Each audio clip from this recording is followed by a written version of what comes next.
Hello, good afternoon, or good evening, good morning, wherever you're joining me from. Here is Dr. Sylvia Likambi, the founder and global CEO of Dr. Sylvia Likambi International. I'm also the founder and global chair of Global Visionary Women Network, the founder and CEO of Voice of Nations, and also of Little Angels Foundation. I'm an empowerment and transformation expert, a best-selling author, a transformational speaker, life coach, executive coach, mentor, amongst other things. It's a great pleasure and privilege to spend this wonderful time with you. And I'm sure you're going to be empowered before leaving this session today. Today, I'm going to be looking at 8 powerful strategies for conquering suicidal thoughts and actions. The reason I'm doing this video is because we will be celebrating World Suicide Prevention Day on the 10th of September 2017, which is in 3 days' time. So this is in commemoration of World Suicide Prevention Day. It's so sad to know that suicide is the leading cause of death among young people. I too often ask myself, why would young people full of energy, full of life, full of so much potential take away their own life? Is it that the society is failing them, or they don't understand their worth and potential? It is also the leading cause of death amongst men below 50 years old. It would be interesting to know that women are less privileged than men. Women are more disadvantaged. Women are going through a lot of disadvantages, yet they don't take their lives away. You have 3 times men as compared to women taking away their life as a result of, suicide. I don't want to focus a lot on the statistics of why people take away their lives, because this may not be true. Actually, research shows that, or statistics shows that, men tend to take away their lives more than women because they don't want to talk. Too often they keep their troubles, their trials to themselves. That could be in part true.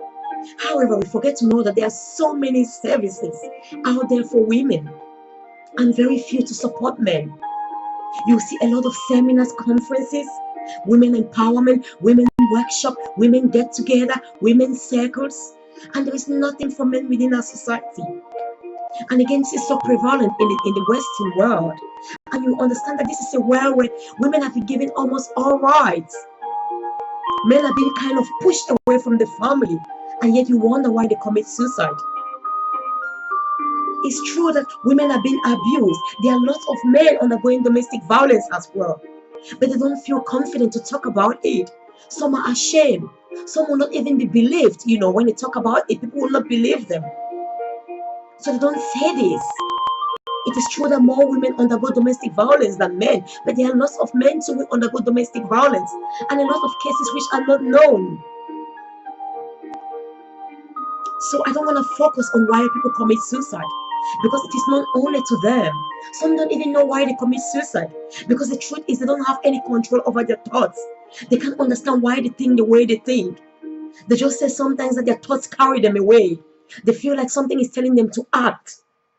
So you cannot even tell me you know or understand why they commit suicide. What I can tell you is the reasons why people shouldn't commit suicide, or strategies that make people not to have suicidal thoughts or to ever take the action. I can tell you that because I'm a life example myself, and I know so many people who've never thought of committing suicide and will never think of committing suicide. So whatever I tell you is relevant, it is proven and tested, and it is found in this book, my bestseller, 7 Powerful Strategies for Overcoming Life Challenges. I will encourage you to get this book. It was released on the 30th of July 2017. And in commemoration of World Suicide Prevention Day, I'll be giving several copies, unlimited copies of this book for free for 3 days, from the 10th of September to the 12th of September. I'll be sending the link from the 10th of September where you can download your copy. It will help you to enable you with strategies and resources to become resilient, to be able to cope better with life challenges, above all to know yourself, your worth and your value, so you don't take away your own life because you're worthy and valuable. So remember to check out this book. I'll be sending you the links. 7 Powerful Strategies for Overcoming Life Challenges. Of course, suicide is a great life challenge. People take away their life because of stress. Of course, depression, which has been caused by stress-related conditions. So they become stressed, or people have been so anxious, anxiety, they lose control. They can't seem to control their situations, their life circumstances, the challenges they undergo, and they become so overwhelmed and hopeless, and they take away their own lives. It shouldn't be so. Life is so precious, life is so valuable. Like I will always say, it's the most precious and priceless gift you could ever have. You could never put a price or any worth on your life. There are so many wealthy people who are looking to give away all the money they have to have one day of their lives, when doctors say they can't do anything again when it concerns their health. And yet they can't have this. And there you are having a free gift of life, precious gift of life, which is priceless. And you want to destroy it. We've become so selfish. You don't think of others. When you have these thoughts of committing suicide, why don't you think about your parents, about your friends, about your siblings? If you're married, about your spouse, about your children. It is a very selfish act. You never gave birth to yourself. Some women went through periods of trials, tribulation, hardship. Some were bedridden for months throughout the pregnancy. Some went through operations to give birth to you. Some nearly lost their lives. Some became handicapped because of childbirth. And yet you take away your own life as if you owned it, as if you nurtured yourself and brought yourself into this world because of challenges. Because you feel like you are crushed, you are crumbled, people don't understand you. Of course, no one can understand you because no one don't know the way you think. If people understand you, be grateful they understand you. It is obvious you are one of a kind, you are unique. Only you can set the pace. Only you can tell the world who you are and enable them to understand you. But if you're having all these conflicting thoughts of suicide, if you're telling me you are not worthy of living, how can I understand you? How can the world understand you? You need to be able to understand how worthy you are, how precious you are, how valuable you are. If someone has told you otherwise, you should actually not believe them. So how do we overcome these suicidal thoughts? First of all, your thoughts shape and determine who you become. Your thoughts shape and determine the words you speak, the words you write, and eventually your actions. So it stems from your thoughts. But your thoughts come from a deep place, from a great belief and condition, or from a great belief and conviction within you. Your beliefs shape and form your thoughts.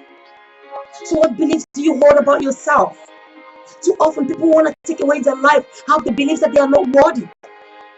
They are of no use to the world and to themselves.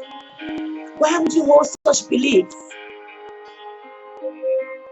Never you believe in any prediction that does not empower you.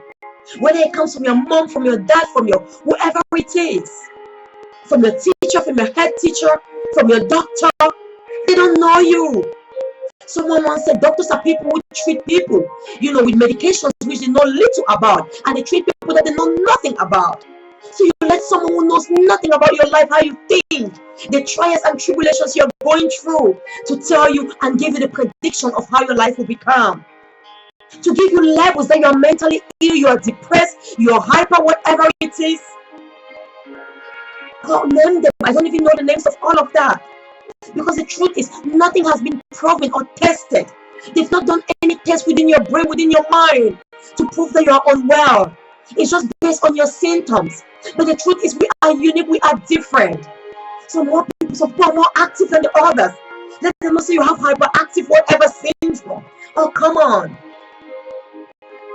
If they should take me today to some psychiatrist, I believe they will diagnose me with hyperactivity, whatever. I'm such a very dynamic and very active person. But that is part of my quality. That is part of who I am, my personality. Then they start giving you drugs to put down your dopamine levels. When you're a very active person, a very lively and dynamic person, then you start taking a mask in your personality. And then of course you won't be able to understand who you are anymore. You won't be able to understand because you have masked who you truly are. That bubbly, wonderful, active personality who is so dynamic. Don't let anybody give you a prediction and you believe it that does not empower you. So what beliefs do you hold about yourself? Whatever thoughts you have in your head, if you have been having thoughts of committing suicide, if you've been having suicidal thoughts, there has been a seed that has given you roots to those suicidal thoughts. That seed are your beliefs. So you must be careful about the beliefs you hold, because those beliefs are your seed. And if you nurture any seed, you sow any seed on a fertile ground, which is your mind, And then you nurture it, it's gonna grow and become great. It's gonna produce much fruits. It will have a multiplication effect, a lot more than you planted. From a single seed, you can get so many fruits. So if you keep nurturing those thoughts, those suicidal thoughts, they will grow. They will grow, become big, and then they will produce that action. That you eventually take the action and take away your own precious and beautiful life. So what can you do at the moment? You need to be able to identify who you are, what are your core beliefs, which is the first strategy. You must take time to reflect. Whenever you have thoughts floating through your mind, thoughts that are negative, thoughts that are suicidal, because suicidal thoughts are negative thoughts. A thought that tells you to take away your own life, a thought that brings death to you, is the greatest form of negativity. Whether alive or death. If your thoughts bring death to you, they want to kill you, they want you to kill yourself, then it is not powerful, it is not worthy. And you must not nurture such thoughts. You must starve them so they don't take root and they don't grow and the action is not accomplished. So your beliefs are the fundamental seeds that you hold. If you believe you're worthy, but can you believe in someone you don't know? No, you cannot believe. Belief is a profound state of trust, of confidence. In order for you to believe in someone, you need to trust them. All those committing suicide cannot trust themselves. They cannot trust their ability to cope with life challenges. They cannot trust their ability to go on living a fulfilled and glorious life. They cannot trust their ability to overcome the challenge which they are going through. They cannot trust their ability, to get off of that situation because they don't know themselves. You must know someone to be able to trust them. It takes knowledge. So in your moment of reflection, it's not for you to reflect on the problem over and over, because when you're reflecting on the problem again over and over, you are feeding the problem. And if you feed the problem, it's going to take roots. The root become the thoughts. You think, and then the roots go deeper and deeper, and they are solidified within the ground, and it nourishes you more. You are being nourished, and eventually you take the action. So you need to take time to reflect on who you are. Who you are. Where have you come from? I'm not necessarily talking about your background. Your background might be horrible. We know some people today who are the wealthiest, the most fulfilled, who came from very poor and deprived background. Talk about those who have been deprivileged in their entire life. A lot of black people have been through slavery. They've been oppressed, they've been abused, yet they don't commit suicide. Less black people commit suicide than white and Western people. Why? What has happened to civilization? Has civilization brought more damage to our youth? Are we building a world of suicidal generation? Are we building a suicidal generation? Are we building a world of youth who have no hope because of modernization, because of civilization? Because you can't tell me that the problems they go through is too much for them. I do empathize with them. I do. But me standing here and empathizing with you all day long will not help you. Being a pity party to you all day long will not help you. My goal is to get you to transform yourself through the renewal of your mind. By transforming your mind, by knowing your worth, your power, your authority, and knowing that you are worthy to live. And knowing that you are unique, you are one of a kind, there is no two you on planet Earth. And if you take away your life, we're going to miss you. You're going to reap the world of a great human that has ever lived on planet Earth. You cannot just step into planet Earth and step out of it without leaving your footprints, without leaving a legacy. Your world needs you. And it takes reflection. It takes a moment of silence. It takes you to detach from that problem, from that challenge you are going through right now, and spend some time with yourself. Aloneness is not loneliness. Learn to be your best friend. Learn to understand your thoughts. Learn to understand your beliefs, the beliefs you hold about yourself. Your fundamental beliefs in life. I know a lot of people who don't believe in God, and yet they want I don't know. It doesn't marvel me why they are so hopeless. At least it gives you a hope. It says the plans of God are plans of good, plans of a future full of hope and prosperity. It doesn't talk about your present. So you know that whatever you're facing through in your problem is only temporary. You know that whatever you see is temporary and subject to change. You know that change is the one thing that is constant in life, and your situation too shall surely come to pass. So you have a new hope for a future full of, prosperity. You have a new hope for your purpose. You have a new hope that you've not been created by chance. You have a new hope because you know that nothing God created is useless. But you see, when you don't know God, when you don't believe in God, it is obvious you just go on existing. Some sort of Big Bang theory. And then your life seems meaningless. Of course, if someone's life is meaningless, why would they want to live? You live because you have a meaning in life. And because you have a meaning, you have a purpose, you will never dare to take your life. I want you to spend time to know yourself. Who are you? Where do you come from? Why are you here on planet Earth? You are here for a specific reason, for a specific purpose. You are magnificent, you are glorious, you are powerful. You are one of a kind, you are a masterpiece. Created for a unique purpose on earth that only you could accomplish, and no one could dare to do it better than you. But if you don't know this and people start telling you you are not worthy because of a situation you're going through in your life, because of a condition, maybe a health condition, maybe you're jobless, of a temporary condition, you give in to that and you become hopeless. Some people commit suicide because they've lost their jobs. Oh, come on. Your life is far more precious than a job. What about those people who've never worked in their entire lives? I mean, research have shown that people in Africa who are poor, they don't have money, they are so happy. You see me every day, I smile, I'm happy. It's not like I'm a millionaire. I'm getting there. But I'm so fulfilled. I'm living in abundance. Being rich is different from being wealthy. I'm very wealthy, and we all were born to be wealthy. We all were born to have abundance until our cup overflows. But if you don't know this, guess what? When you're in a temporal moment, when you're in your season of darkness, you don't know that in the morning there will come the light. You give up, you live in despair, and you crumble thinking there is no more light. But when you understand yourself, you understand that there are seasons. Just like the night must come and the day must come after the night has come and gone. Just like after every sunshine, there must be dawn, and then the moon will come when it's night. Do you know who you are? Is it a society where people have no clue of their identity? We have a lot of people who have identity crisis. Studies have shown that. It is what is destroying so many people. I'll go again to it. People say we are marginalized, we are deprived, we are the minority. Who has been much more depressed in the entire universe, lifetime of humanity, than blacks, than Jewish? Yet they don't commit suicide. Very few blacks commit suicide. So tell me, it's not about what happens to you. It's not about what people say. It's about knowing who you are.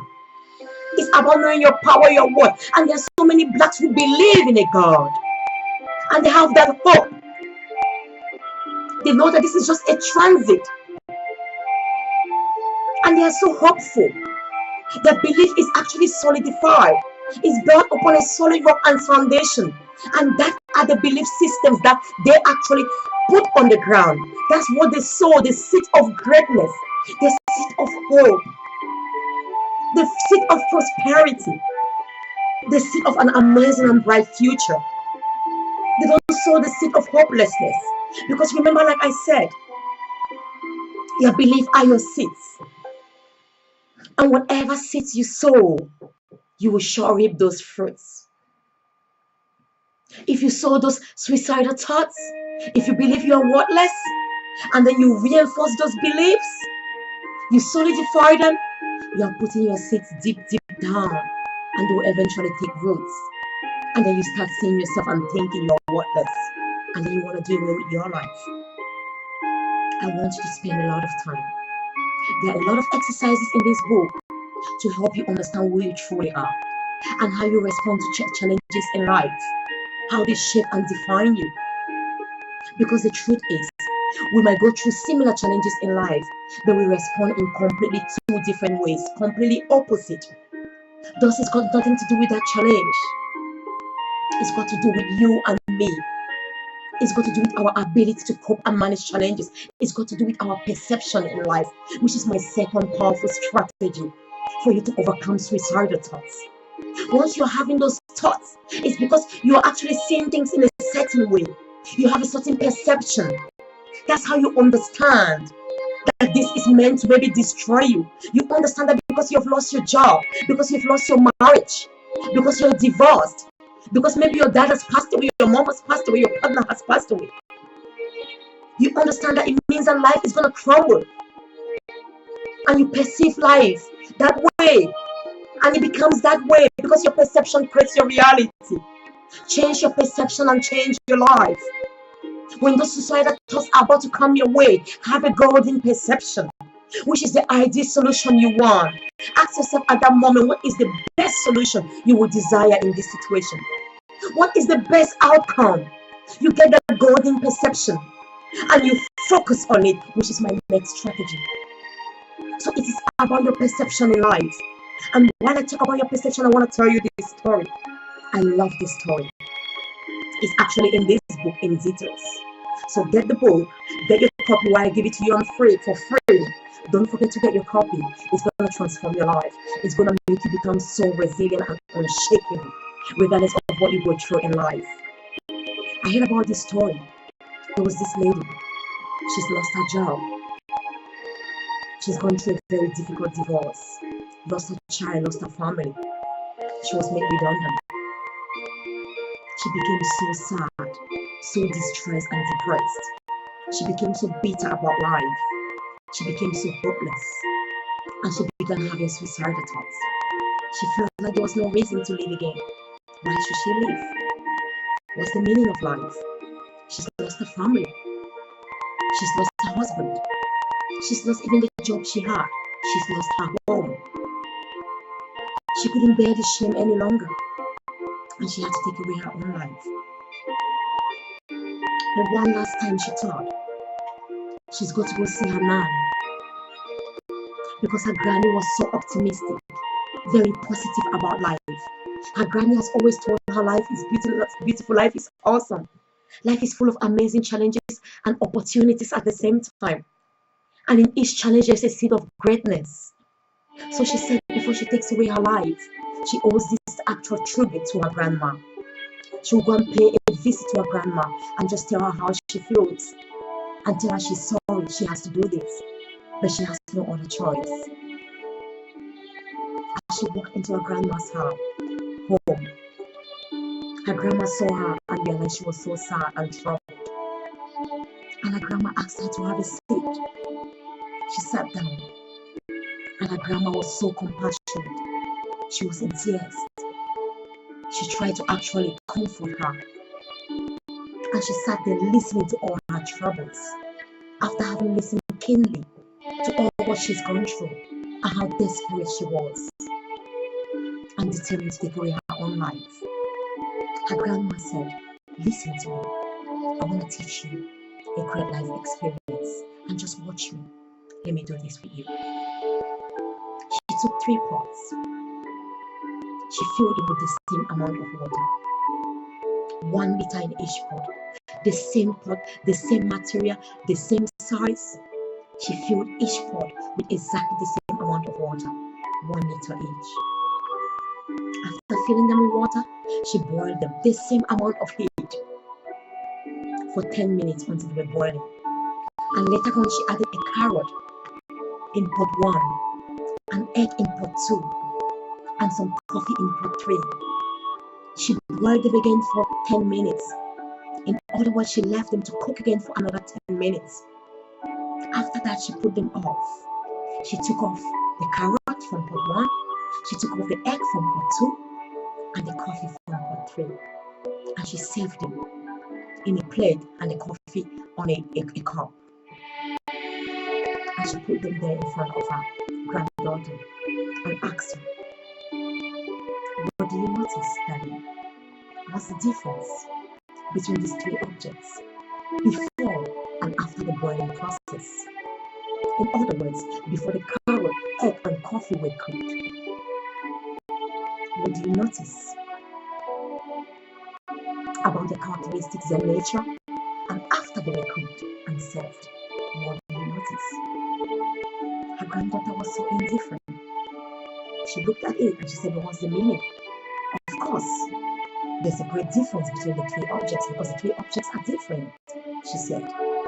It's obvious that initially the carrot was harder, it was more rigid, and now because it's cooked, it's softer, it's more flexible. And the egg before was fragile, it was liquid, but after being cooked, it's obvious. It's not hard, and it's no longer fragile, it's solid. Whereas the coffee before it was powder, it was bitter. You couldn't consume it at that state. But now it's liquid, it has a beautiful aroma, and you could drink it, especially for those of you who love coffee. When she said that, the grandma shook her head, listening to her. And now I throw this question to you. You can take a pen and a paper and write down all the differences. You can notice before and after the boiling process in these three objects. So what is the life lesson behind this story? There are several life lessons.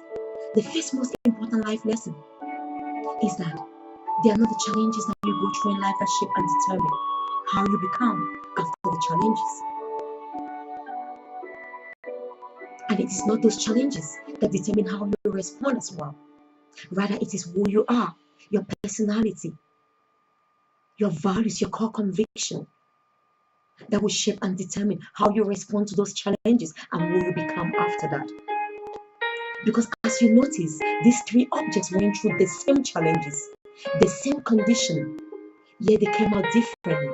Not based on the challenge, not based on the heated water or the water that was hot, not based on the temperature of the fire, but it was based on the intrinsic characteristics and qualities. An egg will only become an egg. An egg has the intrinsic nature and characteristics of becoming solid after going through hot water. A carrot has those intrinsic qualities and characteristics to become softer and more flexible after going through the cooking process. And of course the coffee as well. It could never be consumed when it's not even cooked. So if you notice, these three objects went through exactly the same challenge, yet they came out differently. Too often we tend to say our challenge is more difficult than the next person's challenge. It's more overwhelming. We tend to blame our challenges or the people around us for being the reasons why we commit suicide or we have those suicidal thoughts, or the way we feel the way we are feeling, or the reason why we feel the way we are feeling, excuse me. But that's not true. It is not true, darling. Because the truth is, two people might have that same challenge and the responses are quite different based on their personality, based on their perception in life, based on their outlook. When you see a closed door, someone might be seeing another open opportunity because they know that door has been shut, so they are forced and obliged to look elsewhere. When you see redundancy, someone might be seeing a great opportunity to start an amazing business that they have been yearning to start for their entire life.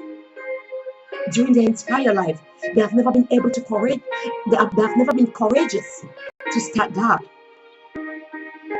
And so the fact that they've been made redundant, they have just one option left. And for them, they're excited.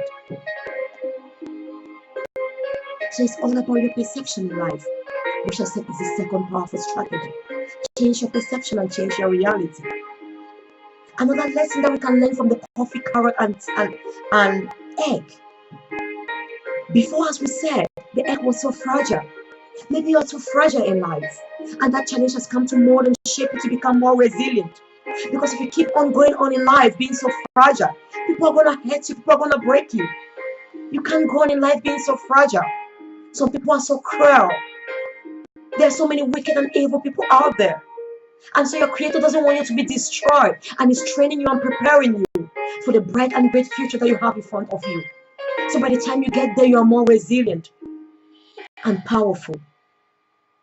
Whereas like the carrot, you might be so rigid and inflexible. You might be so hard on yourself, so critical on yourself, so judgmental, wanting to be perfect. You don't see your great strengths. You always see your weaknesses. You always see where you fail in life. So in other words, you feel low and say, oh, you're a failure. Maybe you failed an exam. Maybe you failed an exam 3 times. Yeah, and what about that? Before the light bulb was actually discovered, Thomas Edison failed thousands and thousands of times. He never gave up. And if you have failed an exam 10 times, what's the big deal about it? They have feedback to tell you what not to do next time and to tell you how to go next time. So it's all about your perception. You don't need to see it as a failure. So maybe you are so rigid and critical, like that carrot. You're going through this challenge to break you, to make you become more flexible and less critical and judgmental towards yourself and towards others. Because the truth is, you can only judge or treat others to the same degree which you treat yourself. So if you're so critical and judgmental to yourself, you will also be so critical and judgmental towards others. If you never appreciate yourself, it will be so difficult for you to appreciate others, because you've not known what is true appreciation. If you do not respect and value yourself, it will be so difficult for you to respect and value others. If you do that, it's mere hypocrisy. So maybe like that carrot, the challenge you're going through now is molding and shaping you to make you more flexible in life, to make you less critical, less rigid. Embrace it. Have the golden perception, looking at the great outcome, looking at the final, looking at your ideal. And amazingly, like the coffee, that's my best. Sometimes you don't have to wait to go through the challenge and come out of it before you're happy, because you know what you have become. In the midst of that challenge, while you're still going through that challenge, you can enjoy life. Because the truth is, joy has got nothing to do with our external circumstances or condition. Joy is a fruit of the Spirit. Joy comes from within you. Peace has got nothing to do with our external situation and conditions. There can be peace even in the midst of storms. There can be peace even when there is war. If happiness had to do with plenty, or what we have and what we do not have, so many people in Africa will not be happy. But they are some of the happiest people that exist on planet Earth with the little they have. Because they've learned to understand that true happiness comes from within us and depends on us, not on others, not on life circumstances and situations. Because guess what? As I said, life circumstances and situations will change. They are bound to change. Change is the only thing in life that is constant. And change will come. And if you rely on these things to be happy, then guess what? You have moments of sadness and happiness. A day where your day is bright, you're happy. A day where you have a good day at job, you're happy at your job. A day where it's bad, you're sad. Your life is not going to be constant. But then true happiness comes from within you. Even in the midst of challenges, you can have that ultimate peace, joy, and happiness. Change your perception and change your life. Change your perception and immediately, those suicidal thoughts will be eliminated. Why? Because you're going to starve them. And there will be no roots for them to grow. You don't need to start uprooting them. You don't need to focus on the thoughts that, oh, I don't want to think this way again. I don't want to think in a suicidal manner. I don't want to think in a negative manner. Just let go. Just ignore them. Just take your attention off them, which is the focus. Do not focus on them. Take your attention to the solution that you desire. Take your attention to the greatness that's within you. Take your attention to the power and authority that you have within you to overcome those challenges. Take your power, your focus into the people around you who have gone through similar challenges in life and overcome them. Focus on the role models. So now I'm going to your next powerful strategies. It is focus. Where you focus, that's where all your energy goes. If your focus is on those thoughts, all your energy will go to those thoughts. And a thought that is deadly saps life off you. And you wonder why you become so drained. Every life is being taken out of you. Every life is being extracted out of you. Because your energy is geared towards those negative thoughts. Towards the suicidal thoughts. So I urge you to focus on the life within you. To focus on your ideal, on the solution that you desire. To focus on the role models around you who've been through similar situations and they've overcome them. Do not focus on the problem because it's going to drain your energy. It's going to rip you from the joy of living. It's going to actually make you not to be able to see other solutions around you because you are so focused on that problem. You cannot see other opportunities that are beyond the problem.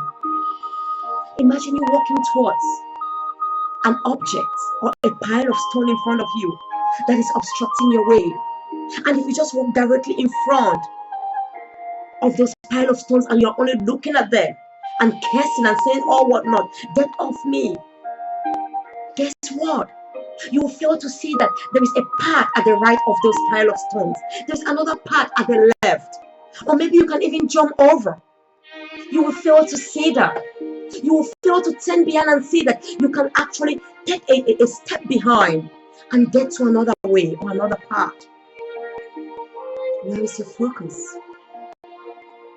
A focused mind is a powerful mind. A focused mind is a healing mind when it focuses on life and positivity. Whereas when it focuses on deadly things, it is so destructive.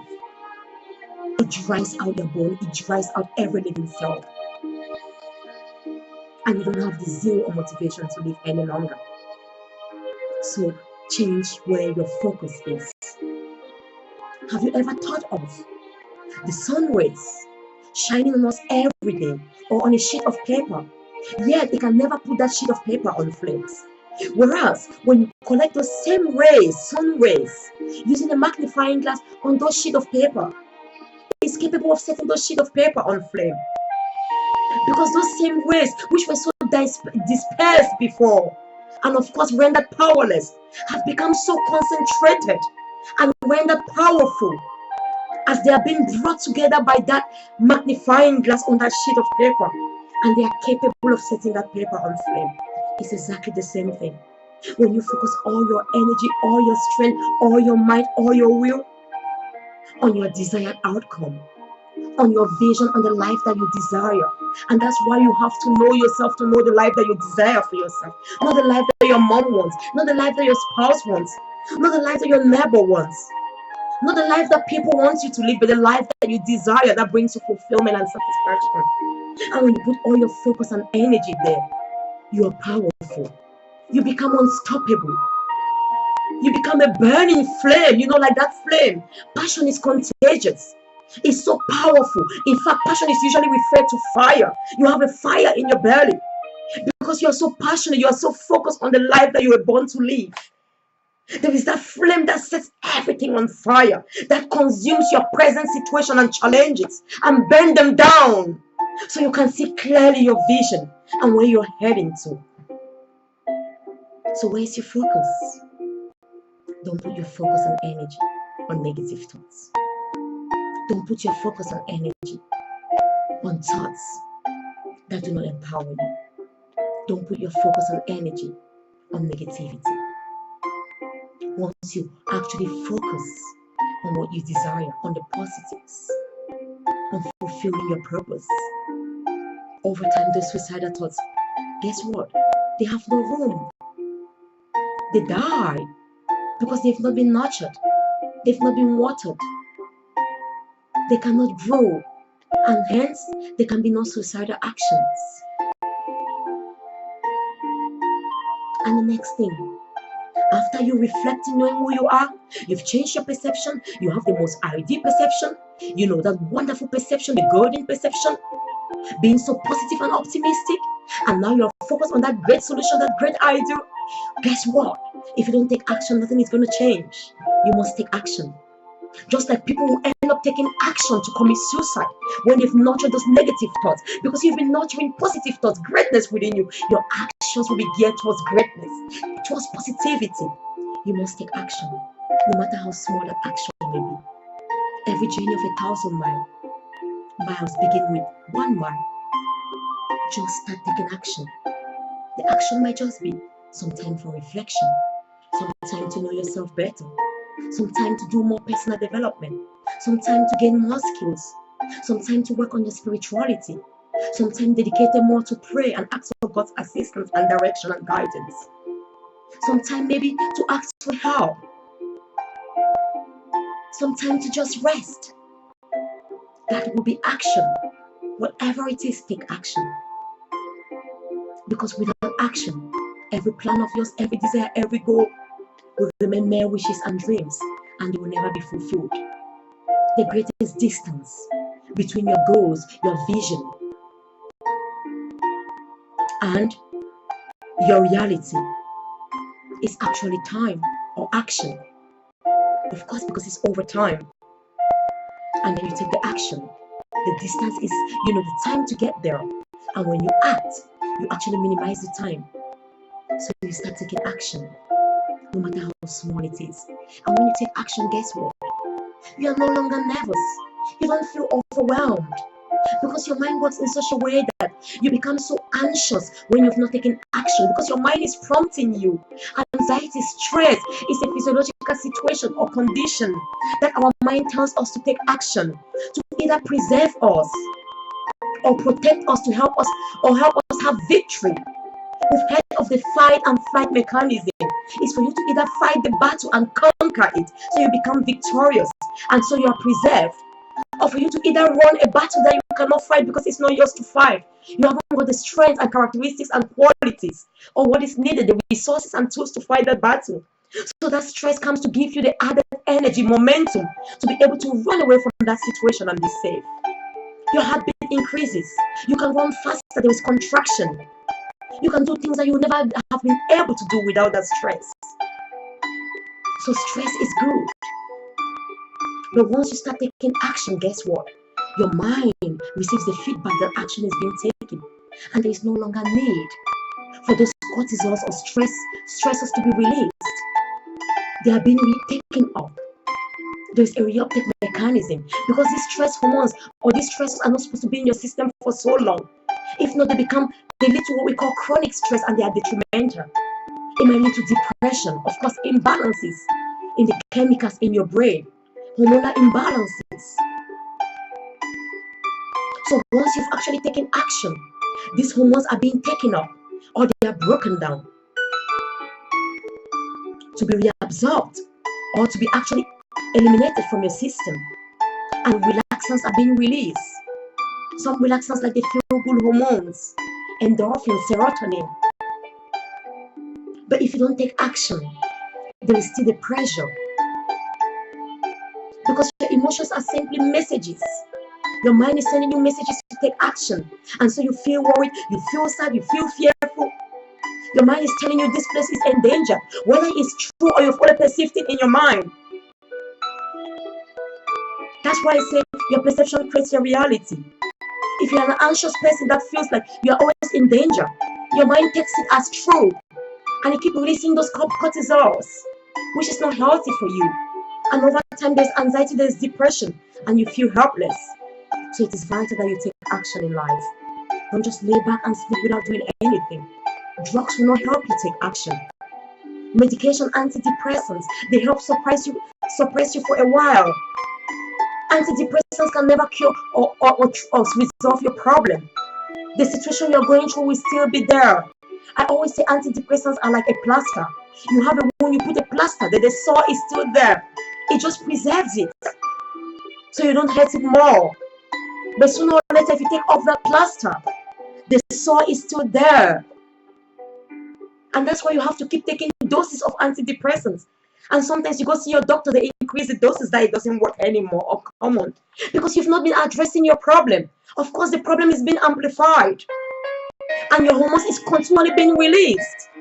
And of course, you have more stressors within your mind because you're not taking any action. And those antidepressants make you to become what is this word I'm looking for?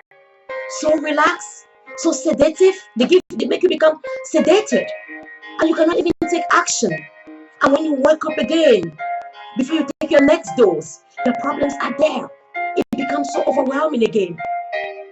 And you go see your doctor, they increase the doses. What is society? What is society we live in? How many doctors really spend time with you to understand what you're really going through in life? How many doctors really spend some time to understand who you are? To understand that you are just human. You are normal like everyone. You are just responding differently to challenges because you are different. Your purpose is different. But no, they often don't have time. They're too quick to give you prescription because that's the easier route. It's so easy to give someone prescription than sit and listen to them, because it takes emotional intelligence, it takes sensitivity and compassion. Maybe some of these doctors are going through depression in their own lives. So would you blame them for giving you medication? They are only human. That's a profession, that's a role they're carrying out as medical doctors at that time. They don't know you better than you know yourself. Don't go about taking medications over and over after medications. I'm not saying that if you have depression related to other symptoms, because you can have depression which is genuine due to some pathological situation. Of course, medication is needed. But the truth is, we have the power within us to heal ourselves. I'm sure you've heard of the placebo effect. How can you explain the fact that they give somebody something that is not a medication? It is fake. And they tell you that this is a medication, it's going to cure you. It's the best medication that exists for that condition. You get it believing in it, our beliefs again. Because you believe in it, you sow that seed. You start thinking, I'm going to get well because I've taken the best drug. Maybe you've just taken a candy and you get well. So tell me about that. We've seen cases, people being healed of cancer, people being healed of depression from their mind. The best bet is working on yourself to unleash the great power that you have within you to heal you from every situation and condition. I'm a medical professional, so don't get me wrong. But I know that well-being is not necessarily the absence of pathological situations, of ailments, of illnesses. No, it is much more. It is about a holistic way. Happiness, joy, peace, spirituality, that harmony between your physical, mental, spiritual, and emotional health and well-being. It goes beyond medication, the simple administration of medication to cure pathological conditions. So when you're taking this action, believe me, you're going to feel better. Become an active person. Become so zealous about life. There will be no room. Because a mind that is inactive, a mind that is so idle, becomes the devil's workshop. Becomes a place where all negativity can grow because there is no creativity in it. Creativity actually overcomes and overtakes every negativity. It breeds life and success when you work on your creativity. But because you're idle, you're not taking actions. And those medications make you sleep even more. So your mind becomes so idle. And when you wake up, guess what? Those thoughts come in. They refuel your mind again. And then you even want to commit suicide more. And then the next strategy, you're taking the action one step at a time. The solution is not going to come overnight. Be patient. And while you are doing this, there is the power of gratitude. Have an attitude of gratitude. We live in a generation today where people are so ungrateful, especially our youths. They are so ungrateful. You go to the hospital, a doctor saves your life. A doctor is a mere human. In the course of trying to save your life, makes a mistake, you sue them. Doctors are fearful in doing their job. We are only humans. You go to school, your teachers train you and teach you to become who you are today. And because they try to discipline you. How ungrateful. Is the Western world contributing in bringing up a generation of ungrateful children? And that's the reason they become suicidal. Because they don't see their worth, they don't see their value. They are not focused on seeing that which they have. Their focus is on that which they do not have, because ungrateful people are never content with what they have. They keep looking for what they do not have. And that act of ingratitude makes them feel empty. Someone who is ungrateful sees a half-filled cup and says, my cup is half empty. I need to fill it. I don't have enough. Someone who is grateful sees a half-filled cup and say, oh, thank God, my cup is half filled. There are some people who don't even have. Here am I, it is half full. I'm grateful for this. I can drink from it and even feed or help and give some other person who does not have. That's the power of gratitude. I've seen gratitude work miracle in my own life and in the life of families and numerous people I know. And it is my greatest secret. Have a grateful attitude. There will be no room for suicidal thoughts. Because when you lose a job, guess what you will say? Thank God I even have that job. Or I had that job in the first place. Thank God I'm healthy. I can still go and look for another job. Thank God I'm creative. I can start a new business. Maybe it's a child you lost. Thank God I have another child. What about those women who cannot even have children? You see, when you are so grateful, there is no room for the things you do not have. Of course, you yearn to have more, but you are excited because you know, you are confident because of the hope you have that you will have it. So you look at the future, at what you have to have. It doesn't bring you hopelessness because you are confident.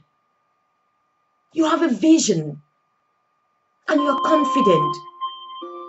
You don't focus on your past, on what you've missed. You don't focus on what you lack. An ungrateful heart will never appreciate life, and hence they will be having suicidal thoughts. They'll be looking to take away their life because they'll feel like they don't have enough. There's no point living. Be grateful at all times. Whatever you're going through in life, some didn't make it through that situation. Some went through a similar situation, but it took away their health. Some died in the course of that. But here you are still alive, still moving, still walking, still looking for the solution. There is still hope for everyone who is living. And so if you're living, there is hope for you. Change is the one thing that's constant. And your situation will surely change. It's only a matter of time. When we have a generation of ungrateful people, it is so easy for them to take their lives. They think the government has not given me this. It is my right. They become so much ungrateful. They believe they are entitled to so much. It's always about my right, my. People are ungrateful talk about I. And that's why they take away their lives. They don't think about their parents. They don't think about their siblings. They don't think what will mom do? What will go through mom's mind? How will mom live without me? Mom went through 9 months of childbirth or pregnancy, childbearing, and gave birth to me. But because you are so concerned about yourself, are we helping to build an ungrateful generation? Oh, come on. That's why in Africa people are so grateful. For the little, they are so grateful. Give someone a tiny gift, they will jump and sing and dance. Civilization is killing us. Civilization is creating a world or a generation that is suicidal and hopeless. I really hope our councillors, our governors, everyone who is involved in shaping the laws and the regulations of the United Kingdom and in every other states in the world, especially in the Western world, we have some time to think about it. What legacy are we leaving for the next generation, for the young ones? Why are we creating so much problems for them? Why are we making them to grow up and become so hopeless? Why are we teaching them the act of ingratitude? In a society where people learn to work hard, fend for themselves, in a capitalistic society, people don't feel they're entitled to things. In a society where people feel it's their right to sit at home and earn money, and some even sue. Oh my goodness, I can't even think of it. They are not even grateful for what they are being paid for, not knowing that taxpayers, some people work endlessly day and night to pay their tax, and so they can have their money, and they sit there doing nothing, and they say it's their right. When the government wants to restrict it, they start fighting for it. Oh, come on. What an ungrateful generation. What an ungrateful generation. Let's try to be grateful. I know this is a sensitive attitude. This is a sensitive topic. Excuse me. But I must be honest. I must tell you the truth. I must tell you the truth. Because those who commit suicide live in lies. They believe in the lies they've been told. That something is going on in their mind. That they are not well, they are not normal. Those are lies. They become so familiar. We live in a world today where lies have become so sweet. We'd rather get lies than be told the truth. I'm very sorry. I must tell you the truth. My role as an empowerment and transformation expert is to transform lives. And if I don't tell you what is true, you cannot transform your life. Transformation is a complete change. Complete change of attitude, belief system, everything. It's not a change of clothes. It's a complete renovation of who you are. Like it says, whoever is joined with Christ is a new creation. The old has gone and new things have come. And that's why people of faith and research have shown that people who believe in God, people of faith, Christians commit less suicide than other people who don't believe in God. Because they have a faith. Because they know they're united to Christ and they're a new creation. It doesn't matter what they're going through in their life or what they've gone through in the past. They believe in forgiveness. They forgive themselves and forgive others. And they release that burden of unforgiveness that becomes so heavy and makes them not to be able to go on any longer because it pulls them back. And then they feel like life is hopeless. Be thankful. Be thankful at all times. When you've done all this, when you're being grateful, believe me, things are going to change. You'll be more serene because you'll be focusing on that which you have. You'll be more peaceful. You'll be more tranquil. And if whatever you're going through is still not overcome, it's still not over, guess what? Man was never born to live in isolation. You were never born to live alone. Some of the situations you go through in life is not peculiar to you. So many have gone through similar situations and overcome them. And they stand as your role model. They stand as your mentors. Ask, it shall be given. Seek, you will find, and knock, and the door shall be opened. Ask is a sign of humility. Don't die in silence. Ask. If you feel so overwhelmed, you feel like you can't handle this anymore, the actions you're taking are so limiting or are so limited, reach out and ask for help. It's a great sign to show that you know yourself so well. It's a great strength of character. It shows that you know your strengths and you know that you have come to the limit of your strengths, and now you need to maximize the strength and resources of others around you and your network. Ask, seek, and knock at doors, and it shall be open to you. Have you asked for help? Do not feel ashamed. It is normal what you're going through. You're not the first. You'll never be the first. You'll never be the last.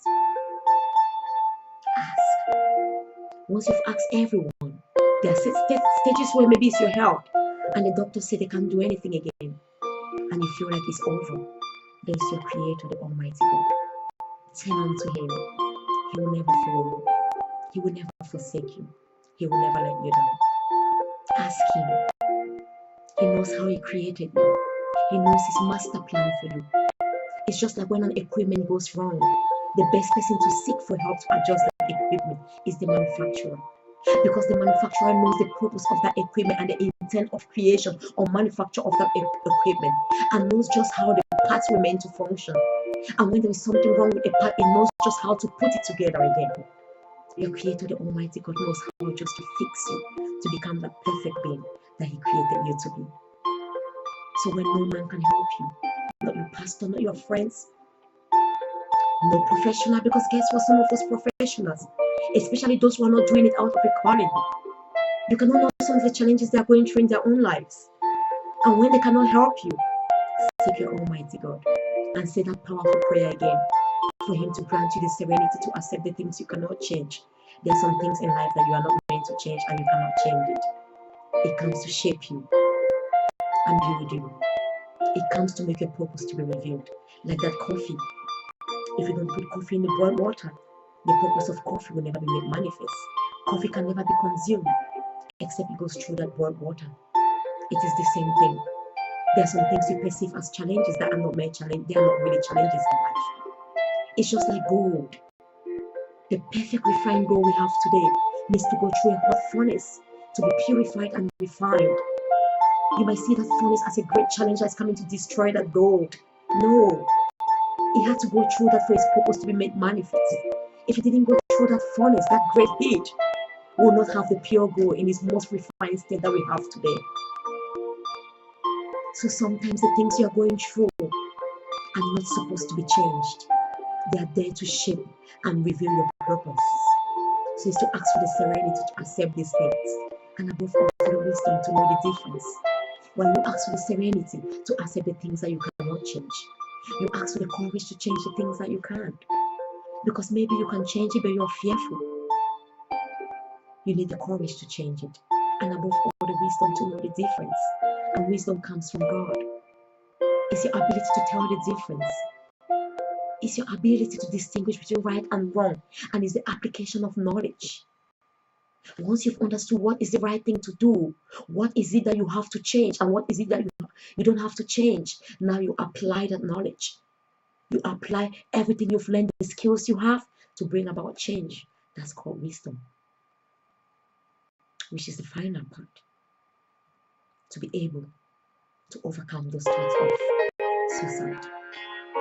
Seek wisdom above all. Make wisdom your best friend. Seek wisdom. It is powerful. It is better than to be wise than to be rich and foolish. But however, a wise man without money, people will not listen to him. A poor and wise man, unfortunately, sometimes, because you need to have influence. And there'll be wisdom as well to become influential. Ask God for wisdom. Seek wisdom. Everything you go through in life, once you've gone through this in life, is the time for you to sit back and reflect again.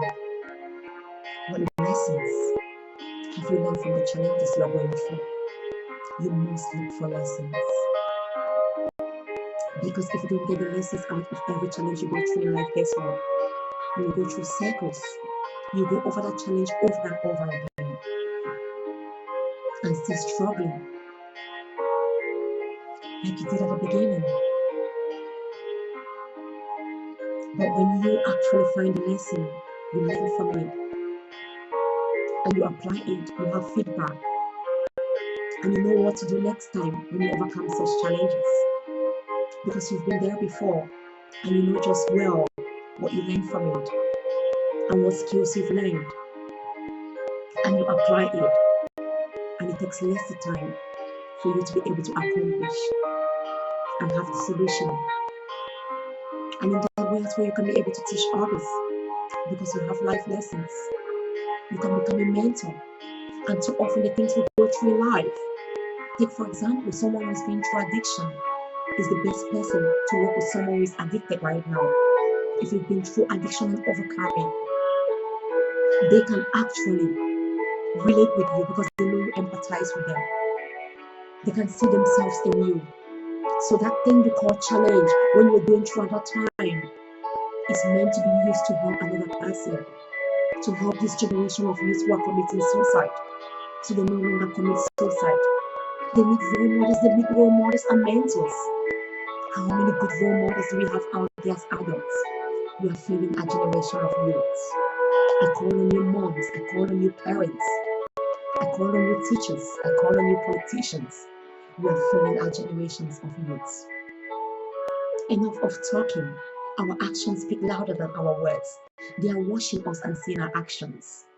We can preach something and do something else. Teach them by your actions. Let's be a role model for our generation, our young generation. They're the leaders of tomorrow. They lack authentic role models.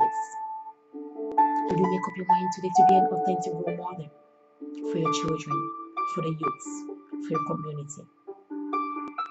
When you do all this, believe me, you could never think one instant of committing suicide. You could never have suicidal thoughts because you know just how worthy you are. I will just actually round up. What are the 7 powerful strategies I've given you? And the 8th strategy is affirmation. Now that you've learned your lesson, just keep affirming. You're building your belief system. You're building your foundation. You're building a solid rock. I'm powerful. I'm victorious. I am living in purpose. I've got a purpose to live. I'm valuable and worthy. I'm beautiful just as I am. I embrace my imperfection. I forgive myself. I am that I am. I'm the child of the Most High God. I can do all things through Christ who strengthens me. I'm more than a conqueror through Christ who strengthens me.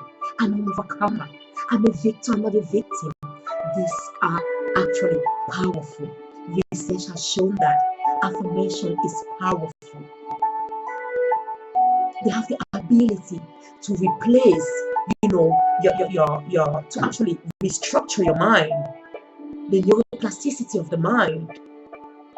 When you keep affirming, you hear these words over and over. Faith comes by hearing and hearing. And when you hear words that are alive, it builds your faith, it builds your belief system. And all that you believe is life. And all that you start valuing is life. And all that you start thinking is life. Because your beliefs shape and determine your values, and your values shape and determine your thoughts. So go on prophesying each day. Even when you're not in the challenge yet, it's your moment because you're sowing. There's a season for sowing and there's a season for harvest.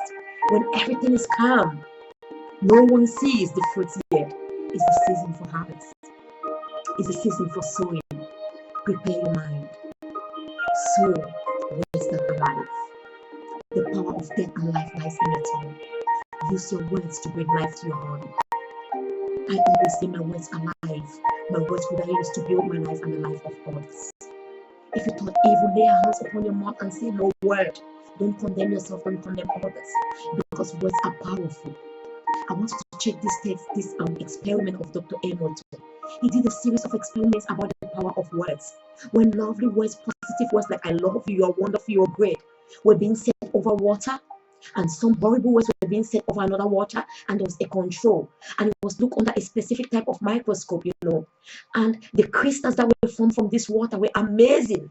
The water that was being told you're beautiful, you're wonderful, I love you, all the positive things. And to the water that was being cursed, the crystal was horrible. And in fact, the crystal was similar to water that was drawn from a dam that was contaminated. Whereas water that was prayed upon and blessed had the same structure, beautiful and radiant. There is power in prayers. There is power in blessings. Speak and pray. I hope this helps you. You must develop a spirituality. Those who actually overcome and are never suicidal, they are spiritually grounded and founded. They believe in a greater God, more powerful than them.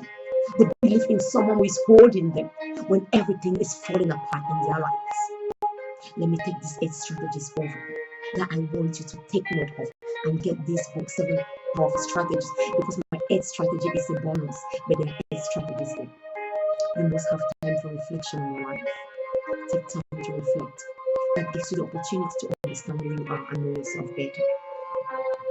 Reflection takes you away from your problems, takes you away from others, takes you away from the noise and confusion that's happening around our world today, and brings your focus in you, so you might be able to fellowship with yourself and understand yourself better and the potentials and abilities that you have.